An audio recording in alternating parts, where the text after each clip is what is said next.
I think fantasy football is getting a little bit too complicated in 2025. Every single analyst with a backwards cap and a beard, like me, telling you guys about yards per route run, targets per route run, first downs per route run, how many times he scratches his ass when he's sitting on the sideline. So in this video, we're going to be talking about why you need to be targeting good players in good situations, bro, on good offenses with good quarterbacks. That's all, dude. We're going to be looking at targeting offenses based on how good we think those teams are going to be. I looked at Vegas. I fucking crunched the numbers. I went all around the internet. I tried to find as many as the public, not gated offensive line rankings from different sites. I created a consensus ranking from them. I have all that stuff in my reports. You guys can go to Patreon for free and grab them. So I'm Ron from Never Lucky Bro, and let's get into this video. And I want to start with 2023. Back in 2023, Derrick Henry was in a 50-50 time split with Tajay Spears. So as that season went on, Derrick Henry started to get phased out, man. The Titans looked like they wanted to move on from him. He ends up going to the Ravens, as you guys know, in 2024 and popping the fuck off, right? So Derrick Henry was not too old. Even then, people were drafting him. People were timid to draft him. He's been drafted as like RB8 last season. Ends up outperforming that. Obviously, you guys know he was like the RB3 in fantasy football. Saquon Barkley, similarly, a very similar situation, was actually not bad on a points per game basis, but he's RB12 in 2023. The Giants move on. The Eagles scoop him up. They win a Super Bowl. He's the RB1 in fantasy, right?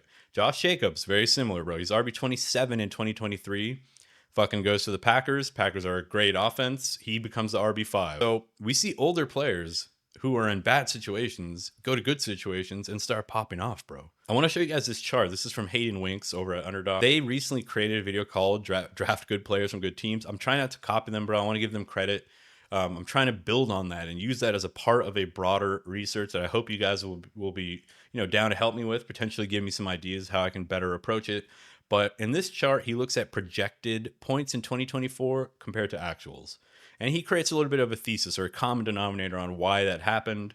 For the most part, it comes down to offensive line, health, and quarterback play. Like for Washington, who are the best, the highest differential in terms of projections versus actual, rookie quarterback breakout. You could say also the offensive coordinator in Washington also helped a lot. I think Cliff Kingsbury was perfect for Jaden Daniels and that system and and the personnel that they had, that horizontal air raid. It was perfect, right?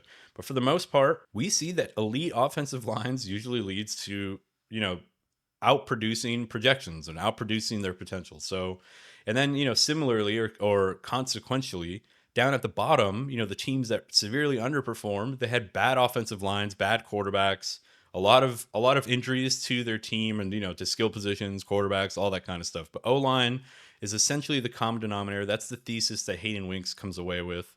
I don't know how we weight each of those metrics. Like I don't know if it's the quarterback is the most weighted metric, or if it's O-line, or if it's offensive coordinator. I think it's a combination. We'll cross that bridge when we get to it. We'll try to figure out how to weight them better. But for now, I gathered everything. I have them all on my sheets. I want to share with you guys what I have. So we're going to hop into the sheets now. And I want to first start with the offensive line report. So the offensive line report, as I mentioned, I went to these various publications: NBC Sports, Sharp Football, Fantasy Points Data, Fantasy Pros, PFF, PFN, Football Guys. I'm looking for more. If you guys have any other recommendations, I'd be happy to take them down and add them to the list.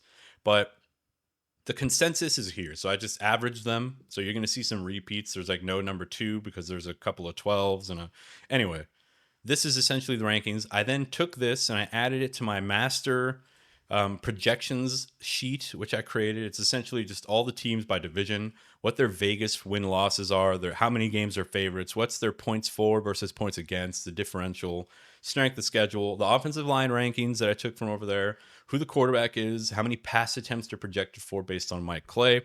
Holy fuck, that's a mouthful. Hope you guys are still with me. Who the play caller is going to be, I think that's an important one. Like, it's not necessarily that it's the offensive coordinator all the time. Sometimes the head coach is the play caller. So you guys can see that I put that in here. Sean Payton being one of them. Obviously, Sean McVay is another one where he's essentially the play caller. I then created some notes. These you can grab if you guys just go and get this from Patreon. But we're not going to really cover my specific notes because these might change, as I get more learnings and dive deeper into the data.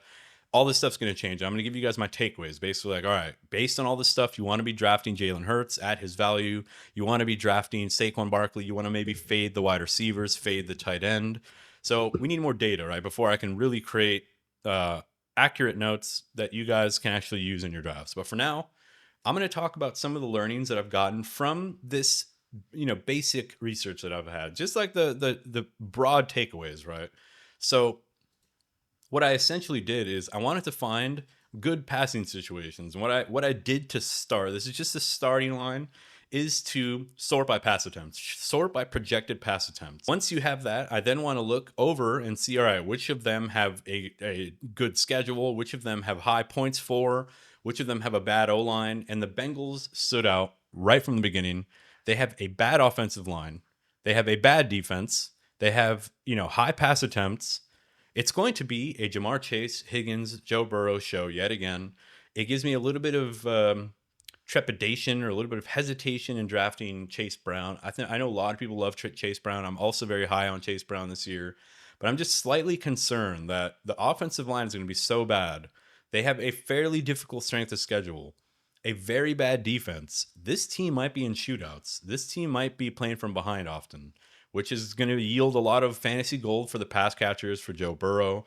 But Chase Brown, I'm like pausing on him a little because I loved him at his value.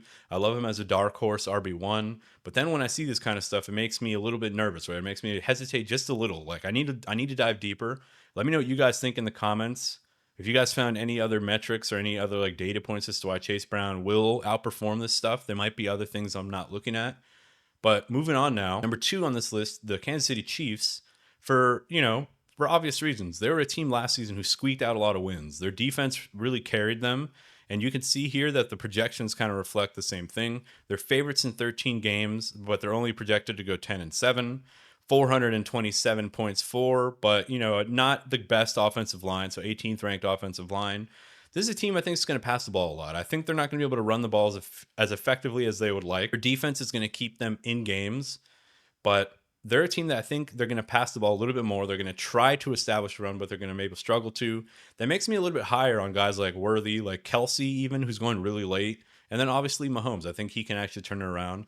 Now the next step in my journey in this research is to then look at individual quarterback projections, right? How many touchdowns is Mahomes projected for?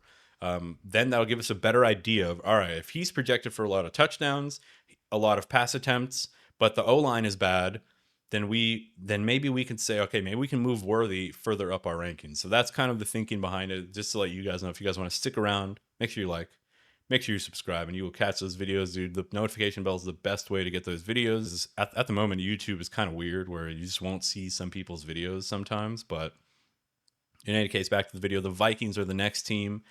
Pretty simple. I think this is going to be a balanced team. The Vikings are a team where it's like they have a good O-line. They're projected to pass the ball a lot.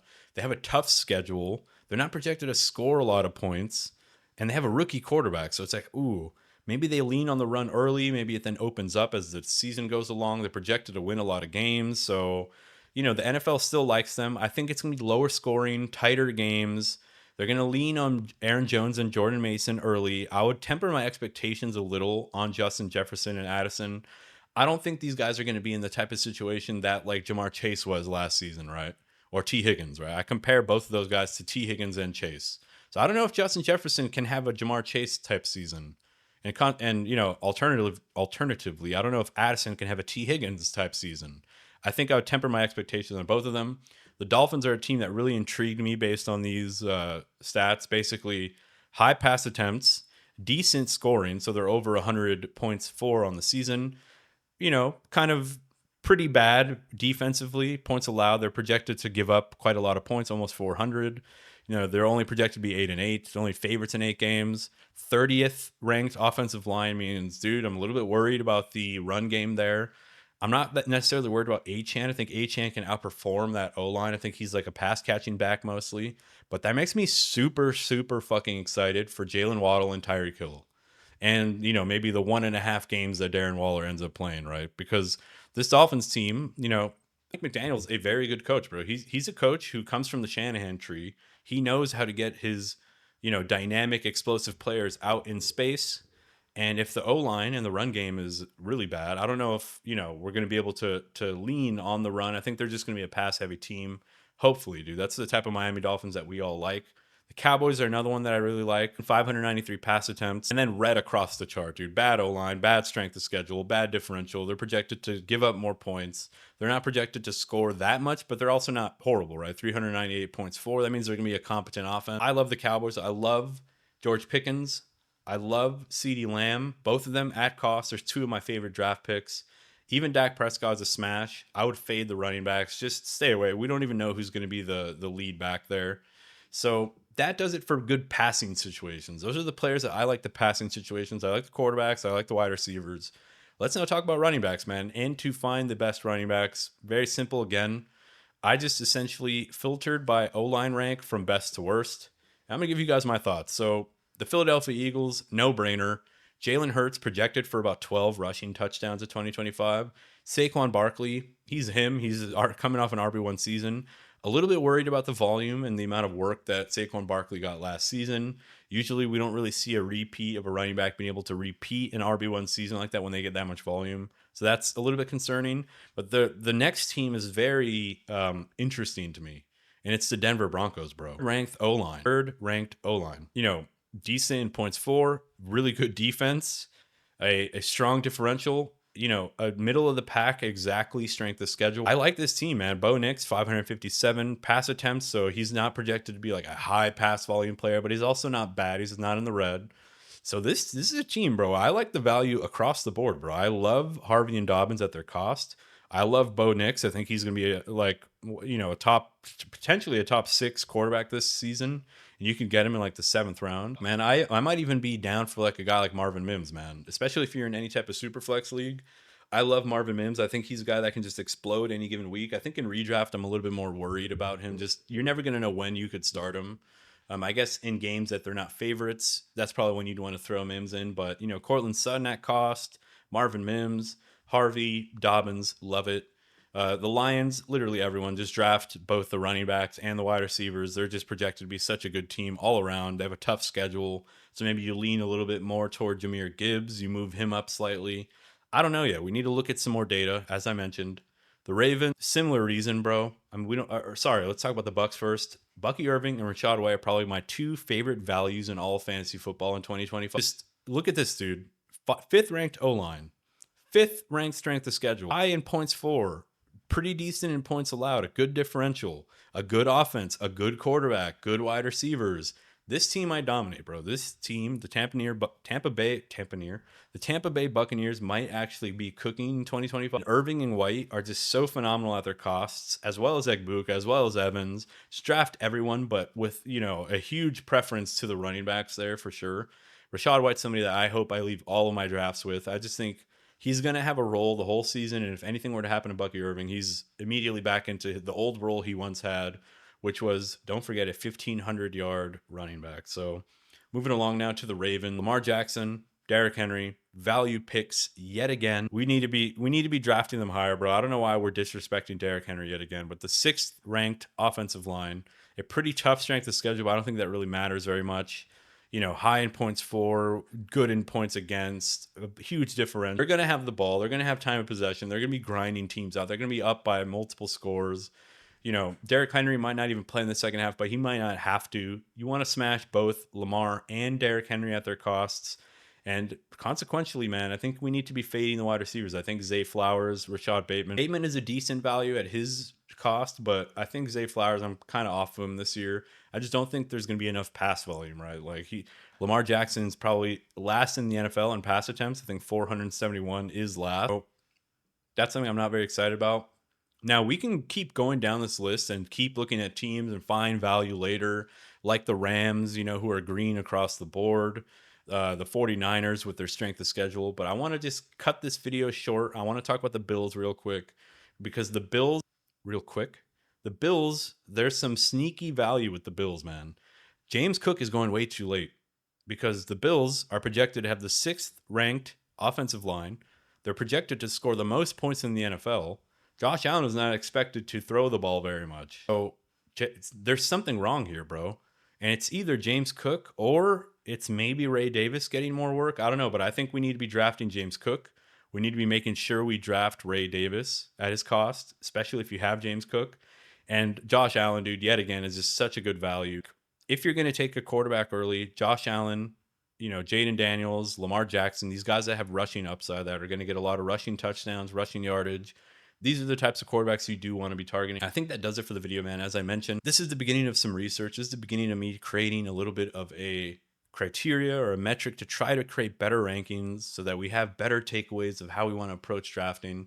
We want to be drafting good players on good teams in good situations because it just increases the chance, the percent chance that the dudes that we are drafting are actually, they don't have to like go against the grain, right? Let's just real quick, man. I know it's the end of the video, but Malik Neighbors last season, everything about Malik Neighbors' situation was screaming, don't draft, right? He had a bad quarterback, he had a bad offensive line, a bad defense. They're not gonna have time of possession. They're gonna be getting blown out. Malik Neighbors was still a fantastic draft pick because he was so fucking talented. He went against everything that should have happened. Like everything that should have happened is that he should have struggled. He should have had a poor rookie season, to be honest. He should be with Rome Odunze, but he's so hyper talented that he outperformed the expectation. Now you can chase that, but I think, in my opinion, you want to stay away from those types of situations because for every one Malik Neighbors, there's a Marvin Harrison or a Rome Odunze, or you can go back to every season and find a situation where a very talented player, he just couldn't do much, man, because at the end of the day, you need the quarterback to throw you the ball. You need the offensive line to stay standing. So that's the approach, man. That's the video. I hope you guys enjoyed it. If you did, go down below, hit your boy up with a like.